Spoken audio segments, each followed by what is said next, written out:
oficialmente dando início à nossa última palestra do 6º ciclo de palestras literárias da Academia Juiz de Fora de Letras, com esse belíssimo fecho de ouro que temos certeza será feito pela nossa querida Maria Elizabeth Saqueto.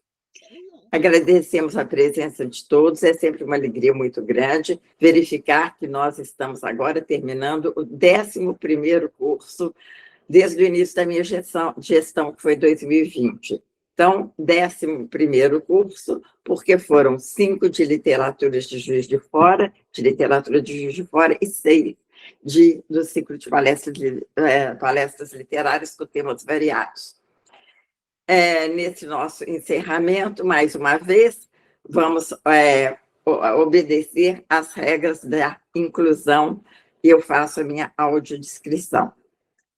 Sou Ceci Barbosa Campos, presidente da Academia Juiz de Fora de Letras, uma senhora idosa de cabelos curtos, grisalhos, óculos, blusa vermelha, um casaquinho preto por cima e brincos vermelhos. E agradecemos a presença de todos e passo a palavra à nossa coordenadora do curso, Ana Paula Torquato, para fazer a apresentação da palestrante de hoje. Ana Paula. Boa noite a todos. Estamos chegando ao final, né? Fazendo minha autodescrição, eu sou uma mulher negra de 1,59 m, tenho cabelo preto no estilo Black Power, estou usando uma camisa branca, brinco pequenininho de pérola e uso óculos num formato meio quadrado. Vou fazer, então, a leitura do currículo que a Beth enviou. Maria Elizabeth Saqueto, Beth Saqueto, nasceu em Juiz de Fora, Minas Gerais, é graduada em Letras, especialista em língua portuguesa, mestra em Letras, área de literatura, e doutora em literatura comparada. Foi professora universitária e também na educação básica. Exerceu por muitos anos a função de coordenadora do curso de letras do SES-JF, hoje Uniacademia. Foi diretora de pesquisa e extensão e diretora acadêmica na mesma instituição, além de coordenadora de vários cursos de pós-graduação e de extensão do SES-JF Uniacademia. Lecionou por mais de 35 anos no Colégio Academia de Comércio de Juiz de Fora, além de coordenar a área de comunicação e expressão da referida instituição e outros setores. É membro efetivo da Academia Juiz Forana de Letras, membro correspondente da Academia Marianense de Letras, Ciências e Artes, da Leia JF, Liga de Escritores, Ilustradores e Autores de Juiz de Fora, e da UBT, União Brasileira de Trovadores, Juiz de Fora. Principais obras publicadas: Dom Casmurro, 4 Olhares e um Arquétipo, Dom Casmurro, o arquétipo do Puer Aternus em Bento Santiago, O Jogo da Memória em O Amanuense, Belmiro e Abdias, de Ciro dos Anjos, O Mistério de Icária, com Salvo de Mendes, Contos, Esportes, Crônicas, Esportes, Colhendo Lírios, Coleção Poesia em Flor, Coletânea 2030, O Mundo Pós-Pandemia, Coletânea Eu Gosto de, Contos também, Coletânea Juiz de Fora ao Luar, nos volumes 1, 2, 3, 4 e 5, também de contos, Coletânea Vida e Literatura, Crônicas, Coletânea de Juiz de Fora, Contos em Cantos, Coletânea A Resposta é o Amor, com poemas e contos, Coletânea de Juiz de Fora, Nem Te Conto, Coletânea Mulheres, com aldravias, e Tatá, a Tartaruga Sonhadora, e Já, o Jacaré Sonhador, ambos infantis. Livros da coleção Bichinhos Sonhadores, além de contos, crônicas, ensaios e artigos publicados em outros livros, anais de eventos, revistas e jornais. Assim, passo a palavra para a Beth. Boa noite a todos. Primeiramente, eu gostaria de dizer que a Ana Paula poderia ter simplificado o currículo, porque o mais importante não é o currículo, é a fala, é a palestra. Só seguir o que eu recebi. Mas poderia ter, né? Só para a gente coloca apenas para que a pessoa possa ler. Eu gosto que simplifique bem. Bem, boa noite mais uma vez. Gostaria de agradecer a presença. Vocês estão me honrando hoje, assistindo a minha fala. A princípio, eu tenho que fazer a minha audiodescrição. Eu sou uma senhora, sou loira, sou branca, estou usando um brinco de pérola, estou com uma camisa branca, um casaco bege.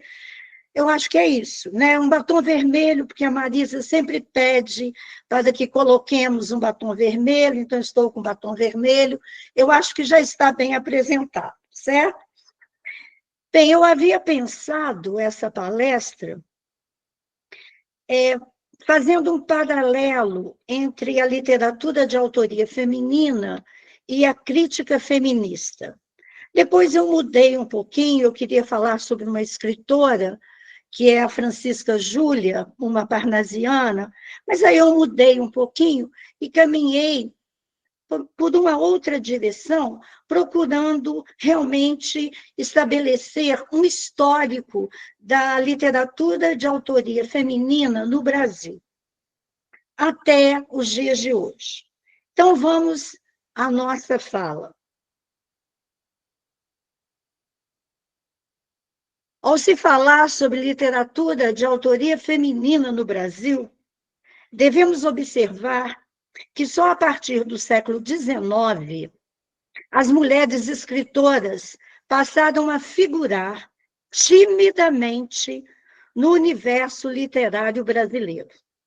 Acreditamos, contudo, que antes do século XIX, mulheres já escreviam, mas seus textos e suas presenças não vieram a público. O cânone literário vigente naquela época, historicamente, foi regulado por uma ideologia excludente, na qual mulheres, etnias não brancas, minorias sexuais e segmentos sociais menos favorecidos não eram considerados. Dentro dessa realidade, destacam-se as mulheres escritoras que, numa sociedade evidentemente patriarcal, não tinham lugar, nem voz, nem vez, numa verdadeira invisibilidade histórica feminina. Lara Berruezo apresenta um levantamento das escritoras que produziram literatura antes do século XX e daquelas que romperam esse século. Inicialmente, ela nos fala sobre alguém que nós conhecemos por causa do marido, Bárbara Heliodora, que viveu de 1759 a 1819, portanto, uma personagem do século XVIII e não do século XIX. Ela é a Bárbara Bela, de Alvarenga Peixoto. Na infância, nós declamávamos, né? Bárbara Bela do Norte Estrela, todo mundo se lembra. Que participou da luta na Inconfidência Mineira, que aconteceu em 1789, e é considerada por alguns críticos como a primeira poetisa da literatura brasileira. Portanto, precursora da literatura de autoria feminina, dividindo com Maria Firmina dos Reis, né, que a nossa querida Ceci fala tanto e nós aprendemos a admirar e a ler, este posto. Apesar de sua obra ser escassa e duvidosa, a obra de Bárbara é uma obra pequena e muitas vezes o que ela escreveu não é considerado dela. A poesia se tornou, para essa mulher excepcional, à frente de seu tempo, uma forma de resistência ao silêncio imposto às mulheres durante muitos anos, séculos. Na Inconfidência Mineira, Bárbara Heliodora teve a sua casa invadida e seus escritos rasgados e queimados. porque desejavam calá-la e deixar claro que uma mulher não poderia ter voz. De certa forma, ao puni-la, condenavam a inexistência não só dela, mas de todas que pudessem vir depois dela. Dos 3 poemas de Bárbara Heliodora que sobraram, 2 relacionam-se à maternidade. Alguns críticos chegaram a considerar esses poemas como de autoria de Alvarenga Peixoto, o marido dela. Uma descrença que só mostra o quanto a crítica literária era patriarcal, masculina, falocêntrica. Não se admitia que uma mulher, naquela época, pudesse escrever. 2 escritoras do século XX, Cecília Meirelles e Henriqueta Lisboa, buscaram resgatar a obra e a vida de Bárbara Heliodora, talvez por sentirem a falta de uma tradição literária feminina e também por se verem representadas por uma mulher escritora do passado. Adrienne Morelato comenta sobre esse resgate, concluindo que havia escritoras no passado, apesar de não serem muitas, mas foram, como ela disse, vou citar, tiradas da linha da história por imposição de um apagamento de seus nomes pelo simples fato de serem mulheres. Fecho. Henriqueta Lisboa escreveu sobre esse processo de esquecimento de Bárbara Heliodora e buscou comprovar, por meio de poucos registros críticos, o papel dela na história da literatura brasileira, talvez até como uma matriarca. Cecília Meirelles também o fez em O Romanceiro da Inconfidência, no qual ela apresenta a trágica história de Bárbara e de seu esquecimento como poetisa. Mas outras mulheres escritoras também permaneceram esquecidas. Consta no livro Mulheres de Ontem, Rio de Janeiro, século XIX, de Teresa Cailbi Crescente Bernardes, que existiam cerca de 99 escritoras e tradutoras no século XIX. Cumpre citar algumas, como Maria Josefa Barreto Pereira, a gaúcha, primeira jornalista mulher do jornal Belona. Nízia Floresta, também gaúcha, essa é muito importante, que escreveu Direitos das Mulheres e Injustiça dos Homens. Essa obra é considerada a primeira publicação feminista no Brasil. Outras obras de Nízia: Conselhos à Minha Filha e Opúsculo Humanitário. Outra escritora, Joana Paula Manso de Noronha, argentina, que residia no Rio, que criou o Jornal das Senhoras. A mineira Beatriz Francisca de Assis Brandão, poeta e educadora. Clarinda da Costa Siqueira e Delfina Benigna da Cunha, ambas gaúchas, publicaram em jornais da época. Delfina, a poeta cega, publicou Poesias Oferecidas às Senhoras Rio-Grandenses em 1834. Outra gaúcha, Ana Eurídice Eufrosina de Barandas, publicou Ramalhete ou Flores Escolhidas no Jardim da Imaginação, uma coletânea de poesias, crônicas e contos. A catarinense Ana Luísa de Azevedo Castro, que escreveu poemas e artigos para jornais, autora talvez do primeiro romance de temática indianiça, denominado Dona Narcisa de Vilar. A protagonista desse romance é uma portuguesa que veio morar no Brasil com seus irmãos após a morte de seus pais. Ela é criada por uma indígena, Efigênia, e acaba se apaixonando pelo filho da Efigênia, Leonardo.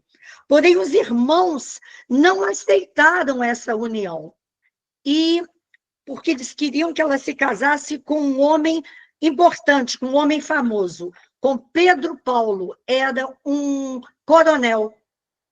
Narcisa é subjugada pelos irmãos, que são os vilões da narrativa, e luta para defender os seus propósitos. No dia do casamento, ela foge com Leonardo para a Ilha do Mel, e os irmãos os perseguem. E eles enfrentam uma tempestade horrível. O desfecho da obra, que começa com uma lenda apresentada por uma indígena, uma menina, esse desfecho é trágico.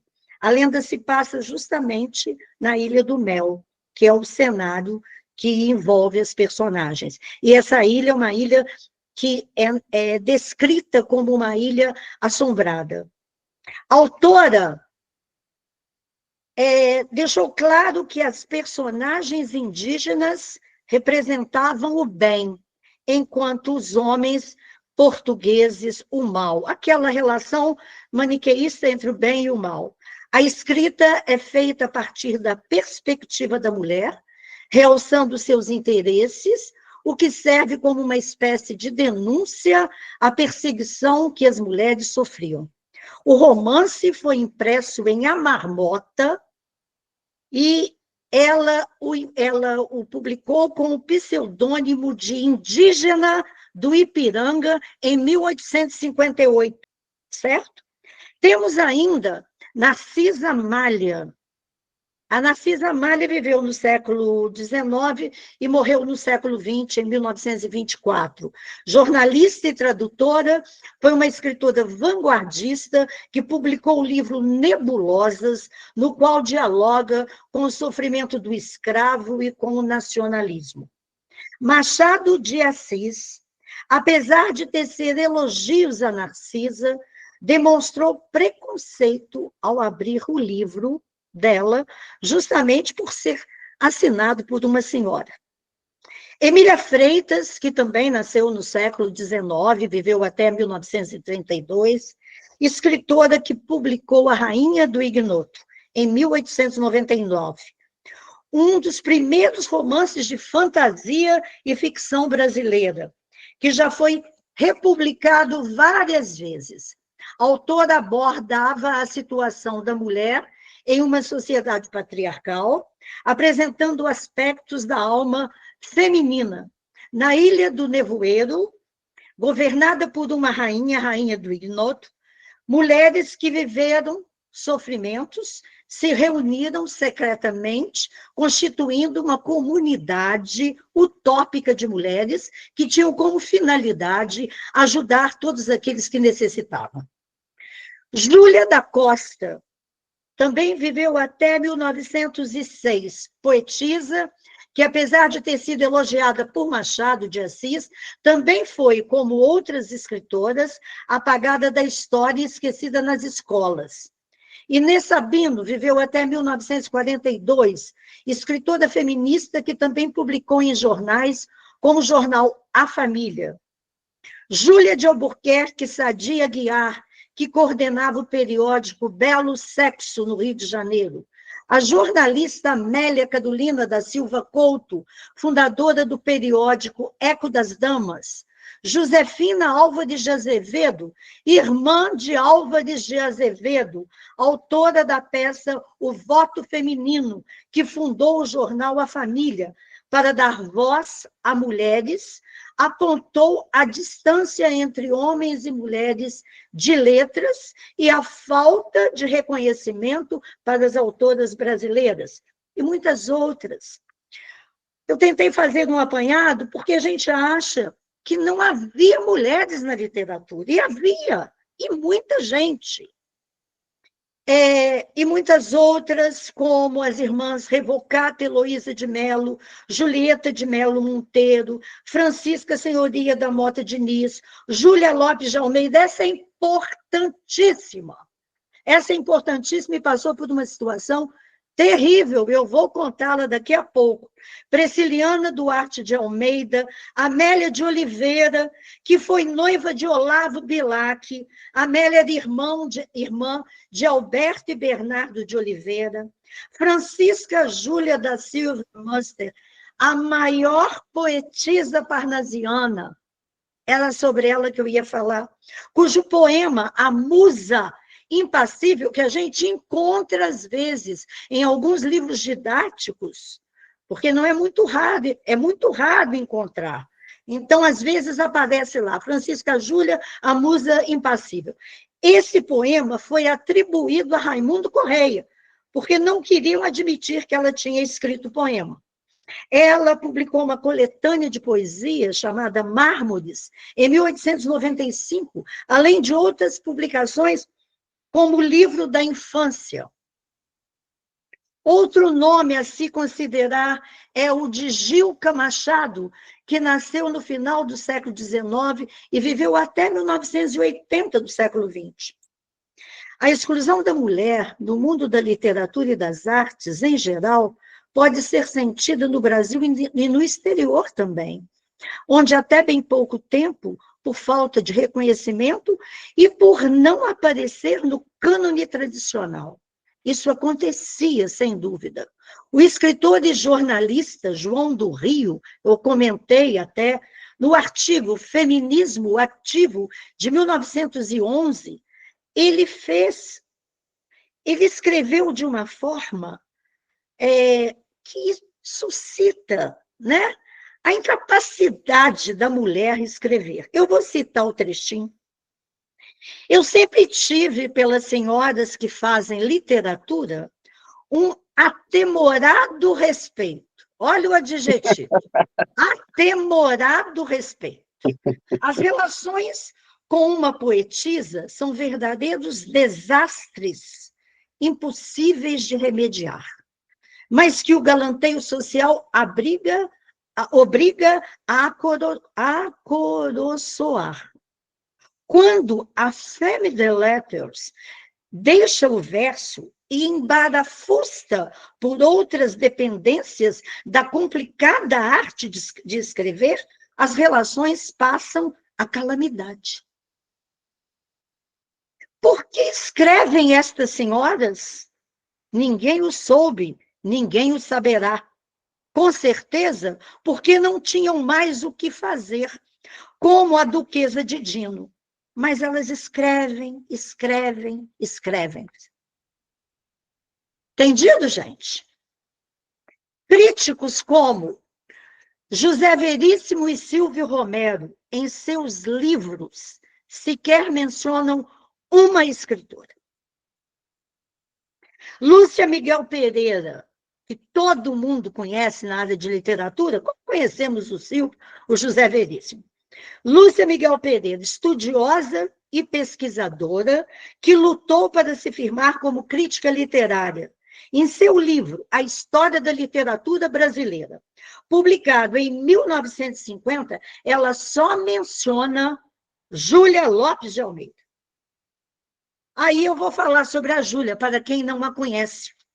Júlia foi uma escritora brasileira, eu vou dizer porque eu acho que escritora nunca foi, ela sempre é, que se casou com o escritor português Filinto de Almeida, para quem cedeu o lugar na Academia Brasileira de Letras, mesmo sendo uma de suas idealizadoras.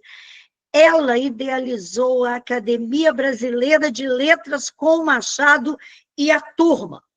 Mas ela era mulher, não poderia, então ela cedeu o lugar dela para o marido. A academia não aceitava a presença feminina.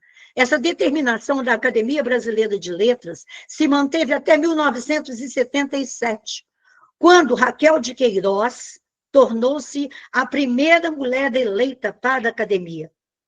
Quando a academia completou 120 anos, Júlia Lopes de Almeida foi homenageada como forma de restituir seu nome como cofundadora.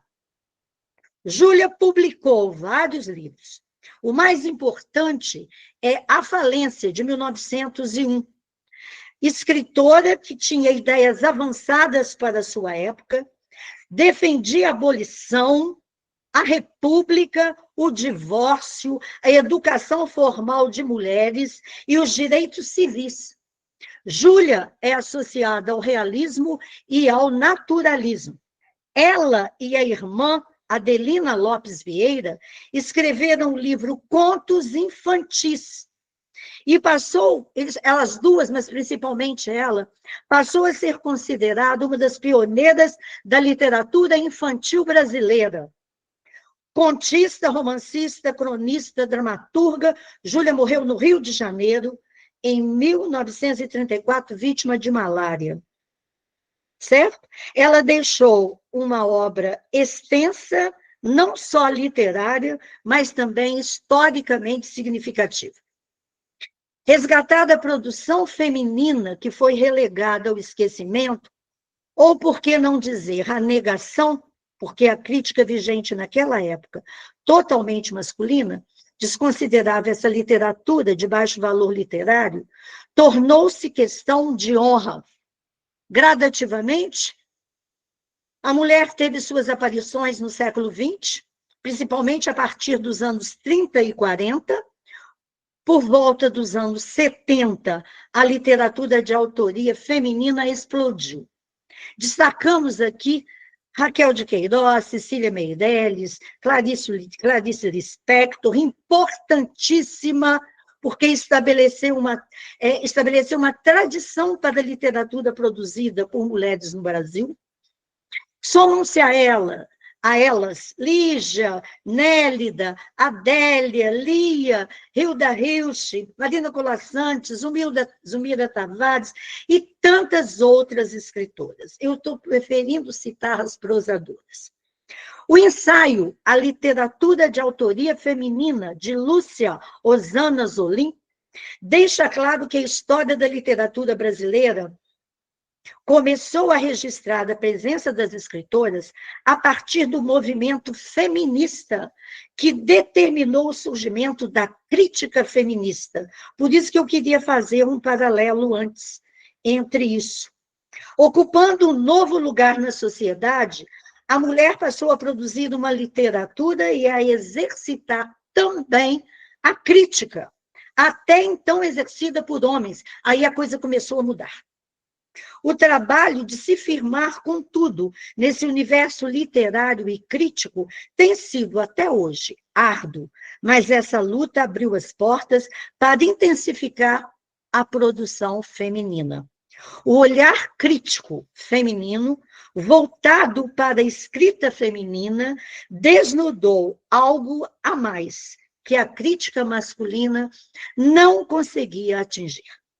Olivia Gomes Barrada, que inclusive foi minha professora no mestrado, considerou sobre essa questão, afirmando que a mulher, cito, emergindo do silêncio com contornos enigmáticos e de seu impenetrável mundo, rompeu os limites do espaço da procriação para penetrar no universo da criação.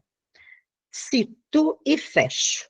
Com certeza, a mudança de mentalidade oriunda do feminismo, principalmente em relação à condição social da mulher, descortinou esse horizonte e a crítica se curvou para essa realidade.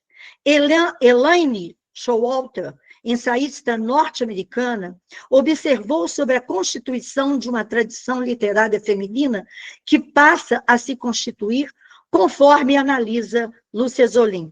E eu cito, elas teriam construído uma espécie de subcultura dentro dos limites da sociedade regulada pela ideologia patriarcal. Fecho.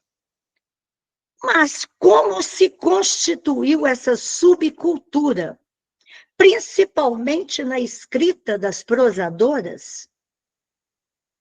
Para a crítica feminista Showalter, houve 3 fases. Isso aqui é muito significativo. Primeiramente, a fase de imitação e de internalização dos padrões dominantes. A segunda fase, a de protesto contra tais padrões e valores.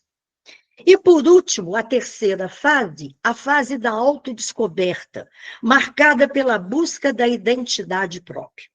Então, nós temos a fase 1, que a gente chama de fase feminina, que é a reprodução dos padrões masculinos, a fase 2, que é a fase feminista, que nós chamamos que é a fase praticamente de protesto contra tudo que era feito, né?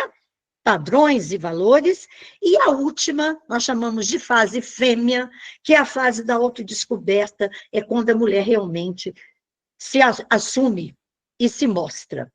Adequando-as, é possível dizer fase feminina, feminista e fase fêmea ou fase mulher. Essas fases não são totalmente rígidas, podem se misturar, podendo inclusive ser encontradas na obra de uma mesma escritora, certo? No Brasil, entretanto, essas fases sofrem algumas alterações.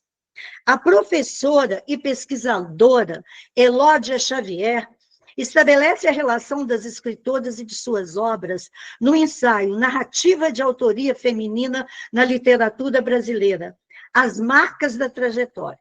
Em 1998, ela lançou. Desponta-se inicialmente a fase feminina, com Maria Firmina dos Reis, com o romance Úrsula, publicado em 1859, e que, segundo ela, né, a Elódia, vai até 1944 esta fase, quando Lispector publica Perto do Coração Selvagem, iniciando assim a fase feminista. Zolim levanta a trajetória dessas três fases. Sobre o romance Úrsula, ela esclarece que o romance inaugura a estética humanista e antirracista, dando voz, acho que eu tenho tempo, né, gente? Dando voz e representação aos africanos e afrodescendentes. E é considerado, sem dúvida, o primeiro romance abolicionista e de autoria afrodescendente da literatura brasileira, como a nossa querida Ceci sempre nos falou. Maria Firmina, ela construiu um triângulo amoroso entre Úrsula, Tancredo e Fernando, que culminará na morte de Tancredo, assassinado por Fernando, tio de Úrsula, e na própria loucura e morte da protagonista. Né? O romance se enquadra nos padrões românticos, por isso ele está na fase feminina, reproduzindo o modelo. Sem dúvida, reduplica os valores patriarcais, como se registra nas obras da fase feminina. Destacam-se na fase feminina ainda A Intrusa, de Júlia Lopes de Almeida, a sucessora de Carolina Nabuco. A sucessora, inclusive, ela foi adaptada para a televisão como uma novela. Né? A Intrusa, de Júlia Lopes, publicada no século XX, em 1908, segue também os padrões românticos, principalmente porque o final feliz ratifica a ideologia patriarcal. É a história de Argemiro, um advogado viúvo, que contrata secretamente uma preceptora, Alice, para cuidar da filha, mas a mantém afastada para não ter contato com ela, porque havia prometido à esposa, que morreu no leito de morte, que não se casaria novamente. Alice luta contra a baronesa, que era sogra de Argemiro, e que quer o cumprimento da promessa.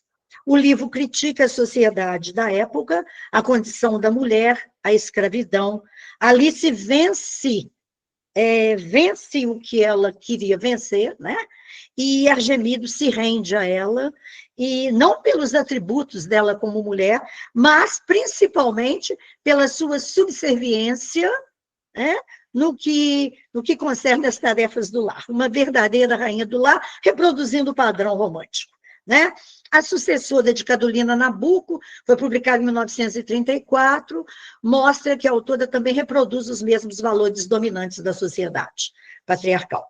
A protagonista é Marina, jovem do interior, que casa-se com o viúvo Roberto, que tem que lutar contra a esposa morta de Roberto, aquele retrato na parede. A esposa era Alice, cuja presença permanece lá na parede, lembrando o tempo todo que ela ainda existia, mesmo morta. especialmente pela criada germana, que era infernal. A sucessora une prosa intimista e psicológica ao dar voz a uma protagonista feminina que só consegue vencer a falecida com a gravidez. Dizem que o filme Rebeca, Mulher Inesquecível, de Hitchcock, foi um plágio de A Sucessora, certo? Mas aí fica na dúvida, né? Clarice Lispector rompe com o padrão da fase feminina, instaura a fase feminista, inicialmente com o romance Perto do Coração Selvagem e com a coletânea de contos Laços de Família.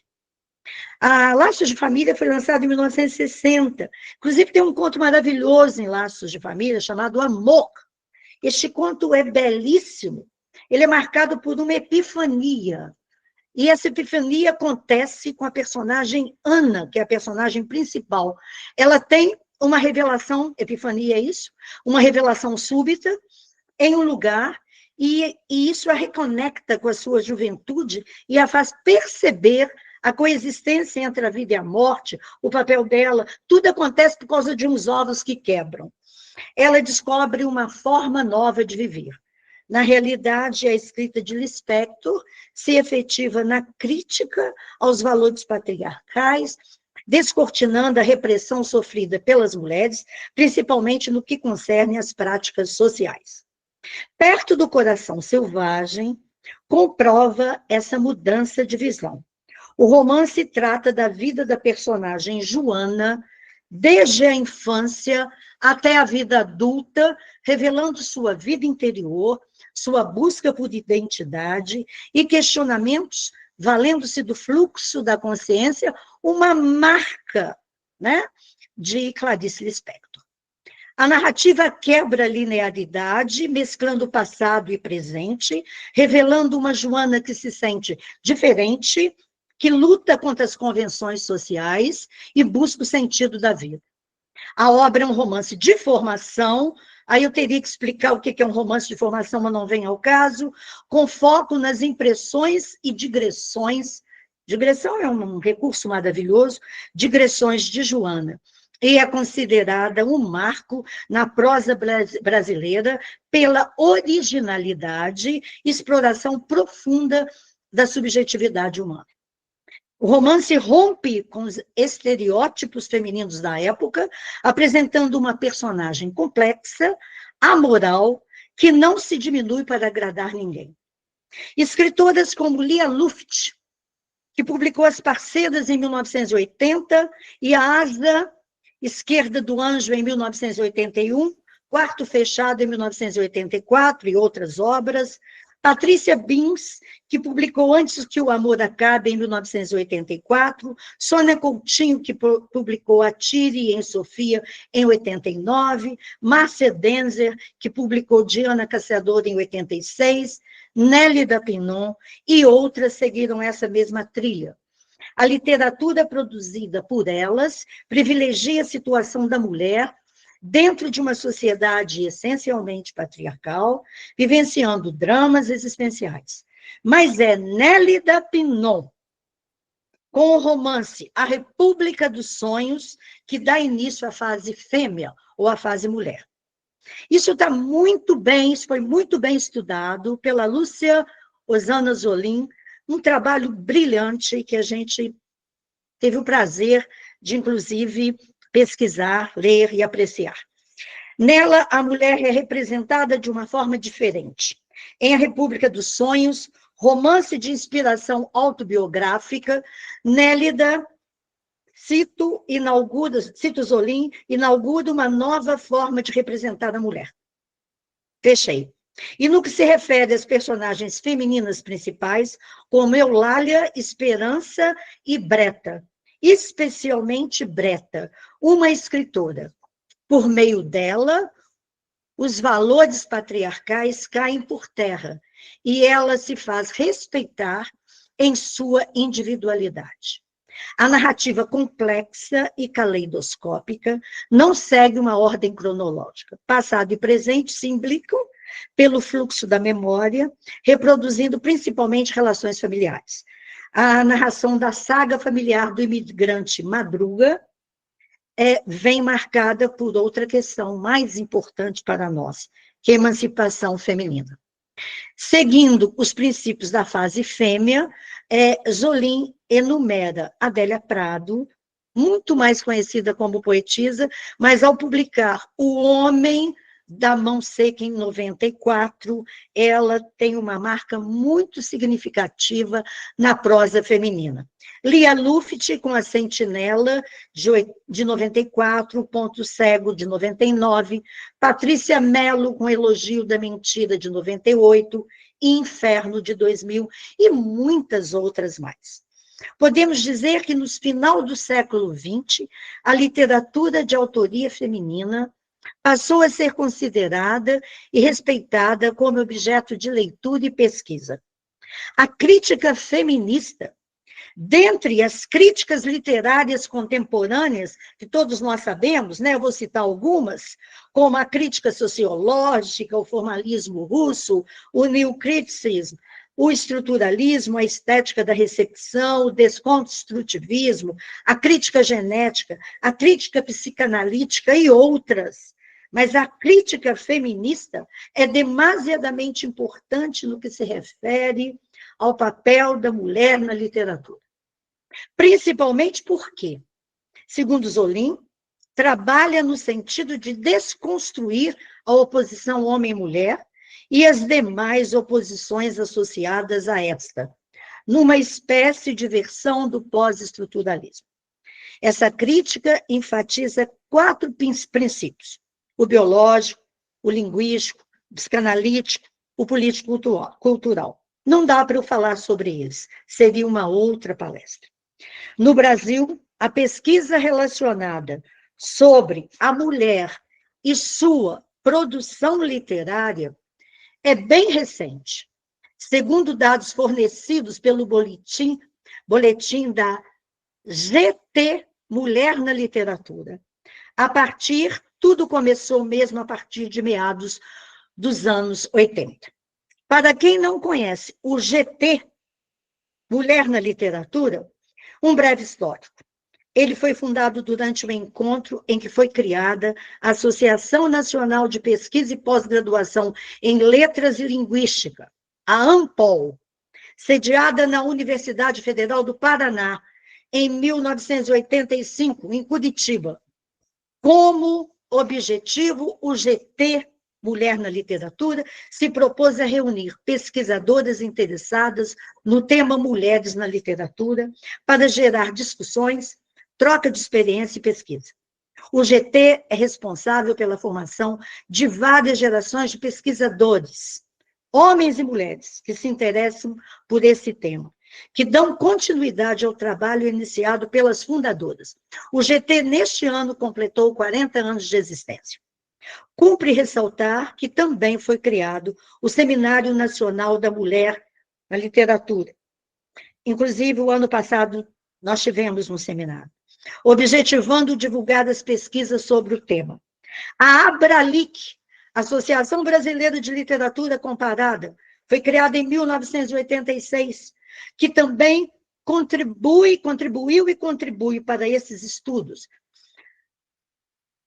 sempre destacando o papel da mulher na literatura. Mas eu destaco aqui que o papel mais relevante está nos cursos de letras das universidades do Brasil, graduação e pós, que vem promovendo encontros e intercâmbios com instituições de outros países, principalmente na realização de eventos acadêmicos sobre o tema, ampliação das linhas de pesquisa em relação ao tema mulher na literatura, resgate de textos de autoria feminina de tempos passados e valorização dos atuais, consolidando, assim, o que nós chamamos de crítica feminista no Brasil. Aproveito neste momento para parabenizar a Academia Juiz Forana de Letras, através da Ceci, nossa presidente, da Marisa Timpone, nossa diretora de eventos, e da nossa queridíssima Ana Torquato, coordenadora deste curso, deste ciclo, tão bem conduzido por ela. Parabenizo vocês por terem escolhido, neste 6º ciclo de palestras, o tema A Literatura de Autoria Feminina.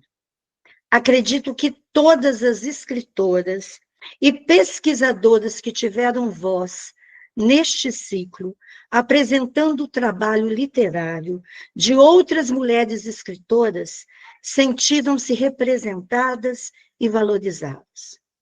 Creio também que todos os homens que participaram deste ciclo, assistindo às palestras, já se desfizeram de todo o preconceito contra a escrita feminina, pois prestigiaram todas nós e todas aquelas que por nós foram homenageadas.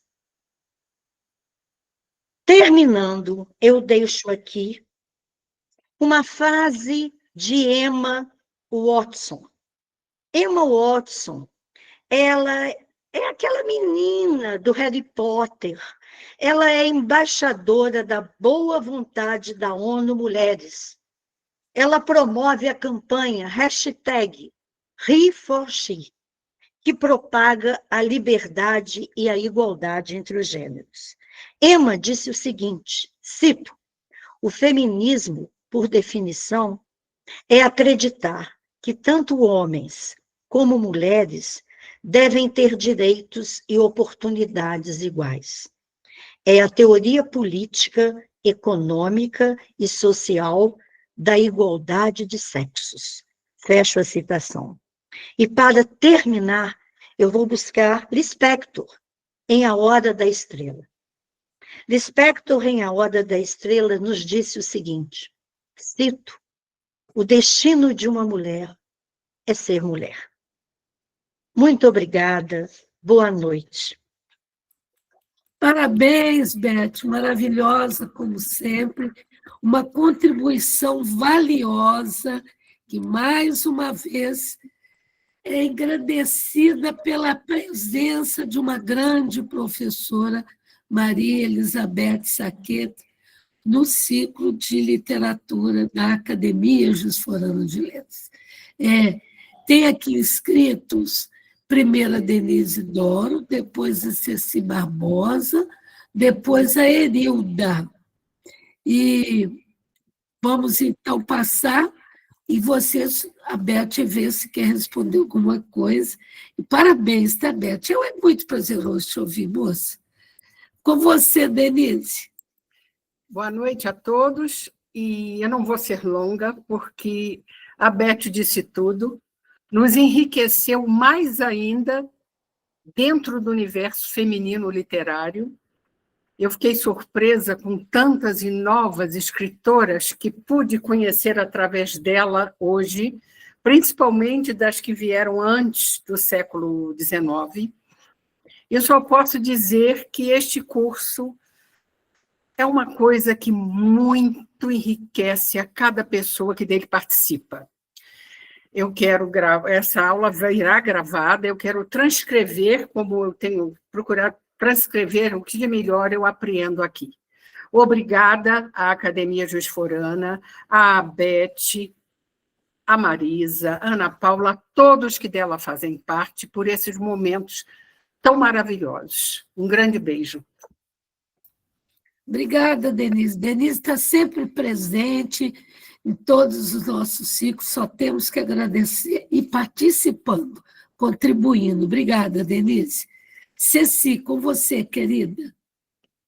Em primeiro lugar, eu quero cumprimentar a Beth por esse brilhantismo habitual que nós já sempre esperamos dela e uma pesquisa tão minuciosa, porque tem sido muito falado a respeito dessa invisibilidade das mulheres que viveram no século XIX, ainda no século XX também, e até hoje, né, sempre com certas restrições. Mas a Beth conseguiu esmiuçar de uma maneira muito profunda, muito detalhada, com uma quantidade enorme de nomes que merecem ser pesquisados realmente. E eu acho muito impressionante esse fato da invisibilidade que veio desde o século XIX, com mulheres que tiveram, no seu tempo, destaque dentro da sociedade, que foi o que aconteceu com a Júlia Lopes de Almeida, que era uma mulher da sociedade, que fazia as reuniões com saraus em sua casa e com o prestígio de ter também casada com um homem de importância na sociedade, que era o Filinto de Almeida, e ter sido tão obscurecida. Outra que eu acho também impressionante, como ela tem passado pela historiografia da literatura brasileira, muitas vezes sem ser mencionada, e sem ter sido mencionada até mesmo em livros de história da literatura que foram publicados no século XXI.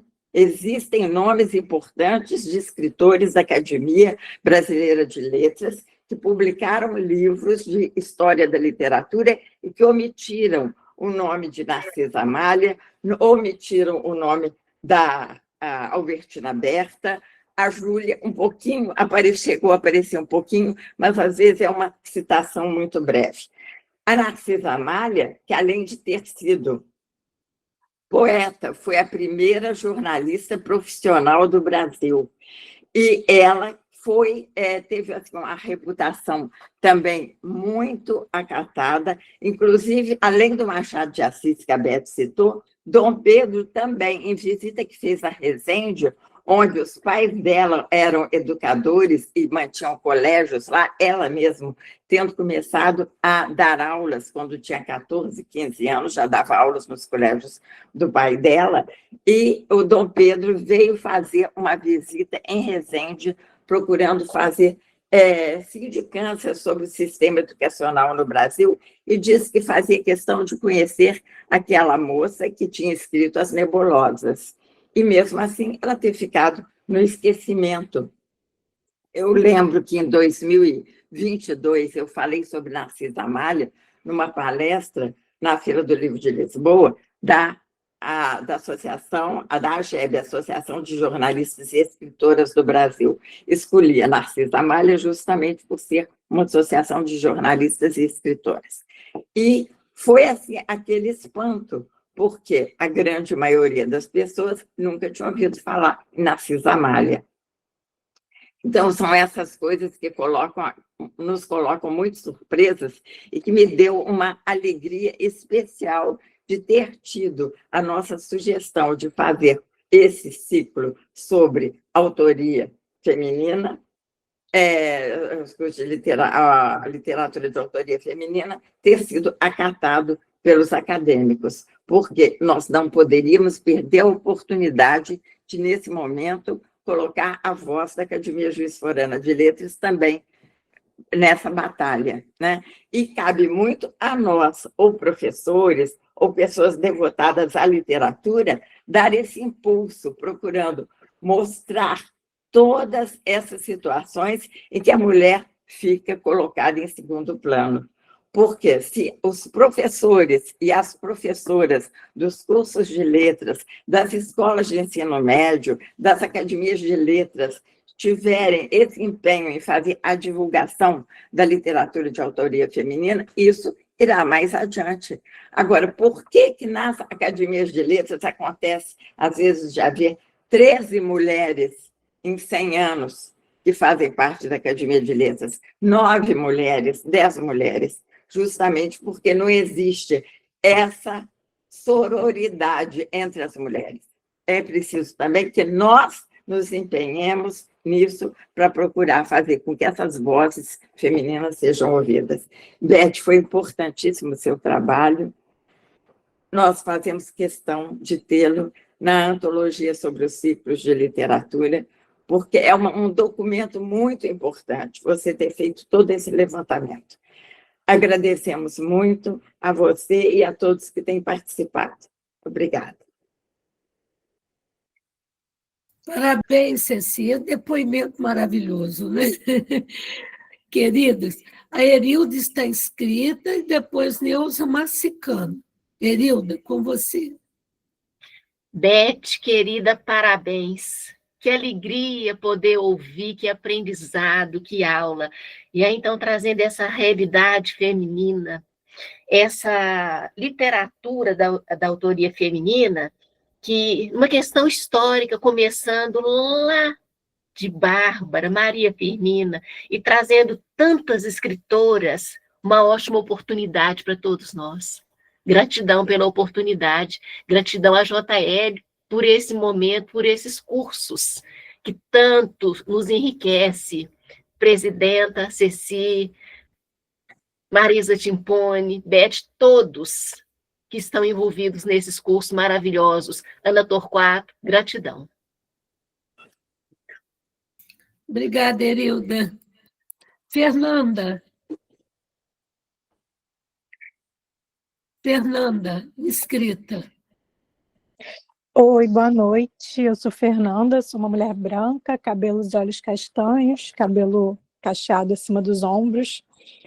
E, bom, eu sou professora da UERJ, eu fiz o meu mestrado e meu doutorado em Hilda Hilst, mas, na verdade, o que me fez querer te perguntar alguma coisa foi que, assim, eu sou uma pessoa com deficiência visual, né, e eu tenho estudado um pouco pessoas com deficiência na literatura, né, um tema que está me interessando agora. E você mencionou uma poeta cega, né, do Rio Grande do Sul, só que eu não peguei o nome dela. Eu queria saber se você sabe, né, se você me passa um nome, mas também se você conhece a obra dela, né, alguma coisa, enfim, seria isso. Muito obrigada. É Delfina, né, Beth? É Delfina que você fala, ter deficiência visual. Delfina, eu, na realidade, só li, há muito tempo, eu li um texto dela, mas você pode pesquisá-la como Delfina, a poeta cega, que você vai encontrar, certo? Delfina sabe... Benigna Cunha, não é? Há alguém aqui no chat que está mandando a referência. Vamos só alertar também, Fernanda, que muito nos alegra, não é, Ceci? A Academia Gesfolana de Letras tem um trabalho de acessibilidade, sempre procurando atender e divulgar pessoas que sofrem qualquer tipo de atividade. Presente está aqui entre nós o vice-presidente da Acessibilidade, é Renata Murim, nossa presidente é nossa coordenadora, né? Me faltou o nome. Luciane Fortes. Luciane Fortes. Eu esqueço o nome. Luciane Fortes, que a gente chama de Lu. Ela sofre com esse problema de deficiência visual também, faz um trabalho belíssimo. A Academia luta nessa linha. É bom você vir engrossar as correntes conosco, né, Ceci? Como é que está aí? Fernanda, eu me coloco à sua disposição, porque eu já procurei ver alguma coisa a respeito da Delfina, então, mas já tem algum tempo, então não posso me atrever a falar agora aqui, mas posso verificar algum livro que tenha a respeito, algum local que tenha, tá? Se você quiser estabelecer um contato comigo, é só se comunicar aí pedindo meu e-mail para o Frazão, você pega o meu e-mail, ou na academia, são as ordens. Obrigada. Muito obrigada, Fernanda, obrigada a todos. Eu vou passar para a Ana Torquato, coordenadora desse ciclo, lembrando que eu gostaria de falar alguma coisa. Posso? Excelente. Antes da Ana, gostaria de agradecer a todos, mais uma vez, a presença, e gostaria de falar do seguinte. Geralmente, fala-se sobre as escritoras que já são muito conhecidas.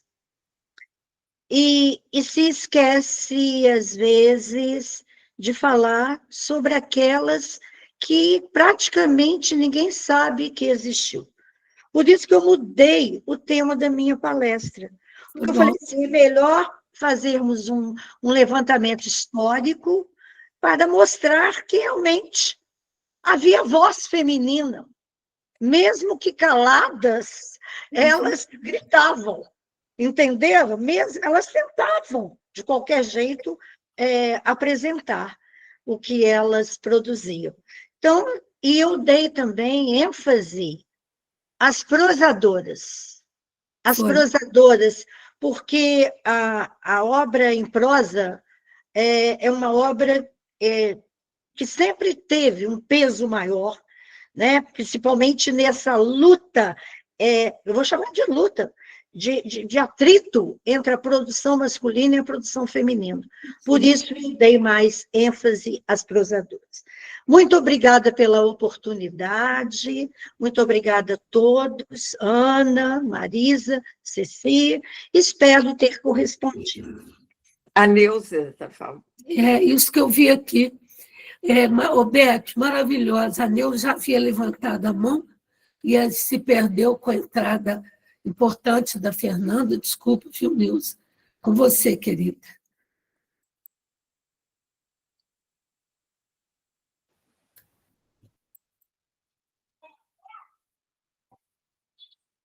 Tá mudo, Neuza. Está fechado o microfone. O microfone está aberto, mas agora tornou a fechar. Neuza, abre o microfone, amada. Está sem voz. Está sem som. Ela está falando, mas nós não estamos ouvindo. Consta que o microfone está aberto. Está vendo aí, Frazão? Mas não está. Sim, está aberto, mas não está captando o som dela, não. Agora, de novo, fechou. Ó.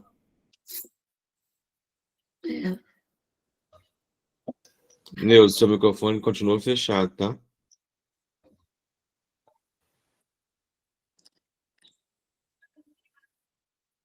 Deve ser porque ela está com fone de ouvido, deve estar por causa da interferência, de alguma situação de fone de ouvido, deve ser por isso. Agora abriu o microfone. Abriu? Não. Abriu, mas não está pegando o áudio dela. Não está pegando. Temos a experiência do fone de ouvido. A Josiane lembrou bem. Obrigada, Josiane. Gente, Neuza, a gente não consegue ler o discurso mímico aqui, né? Porque a boca está mexendo, mas eu não consigo passar a sua comunicação. Tá, amada? Se você quiser colocar no chat, fica à vontade. E muito obrigada, como sempre, você sempre contribui também. Neuza é da JL. Eu vou voltar, então, para a Ana, para fechar o ciclo. A Ceci já o fez enquanto presidente da academia, e eu, como coordenadora de curso, só tenho a agradecer esse sucesso imenso aos colegas que se dedicaram, aos convidados que vieram. Foi maravilhoso. Parabéns, minha gente. Literatura é para ser vivida, para ser curtida, e temos que continuar juntos. Estou vendo o Fernando ali, Beth, o editor da Beth também aqui ouvindo. Você precisa de... As gracinhas dos livros infantis da Beth estão maravilhosos, né? Muito obrigada. Várias pessoas queridas, Josi Toledo, Graça, Lada, Cecília, Alta. Eu vi alguns aqui, fiquei muito feliz com a presença. Você merece, Beth. Ana, com você, e atenção, quem fez um total de 75% terá o certificado. Aguardem o ano que vem os nossos cursos, sendo que nem vai tão longe. Já no dia 31 teremos a oficina da Josiane, na nossa academia, e eu convido vocês para um evento sobre um livro no Mercado Municipal de Juiz de Fora, nesse sábado, de 9 às 18, quando o nosso colega José Geraldo Heleno vai fazer uma exposição fotográfica, e eu, às 14 horas, vou contar história e terei lá meus livros à disposição, quem tem interesse. Tá? A Ceci quer falar de aqui, Ceci, com você, amada, antes da Ana. Ceci. Não, agora seria para fechar mesmo, eu não vi que a Ana daí ia falar também. Era justamente por ser o último dia, né, a última palestra desse nosso ciclo, dar o meu agradecimento a todos que frequentaram, que se inscreveram, que estiveram nos acompanhando aí, e convidando sempre para continuarem participando das atividades da Academia Juiz de Fora de Letras, que é muito importante para nós, essa acolhida toda. E, mais uma vez, o agradecimento à Beth por essa apresentação tão detalhada, que eu acho que essa lista de grandes escritoras é importantíssima de escritoras, é muito importante para nós. Muito obrigada a todos.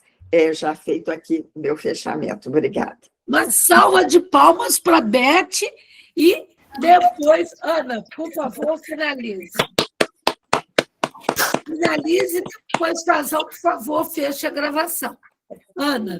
Aproveitando aqui, né, todo mundo já o fez, agradecer a Beth, agradecer a todas as palestrantes que passaram por aqui, porque coordenar um curso com pessoas pontuais é muito fácil, né? A Marisa aí como anfitriã, né? Todo mundo que se prontificou mesmo a contribuir, porque dessa maneira coordenar algo acaba sendo bem tranquilo. Tive ali também um contato, quero agradecer também o Frazão, né, pelo apoio aí, apesar de vez em quando, sim, sempre um percalço que foge aí do controle, mas a gente conseguiu conduzir muito bem. Então, agradeço também a parceria de todo mundo e que venham aí o próximo ciclo.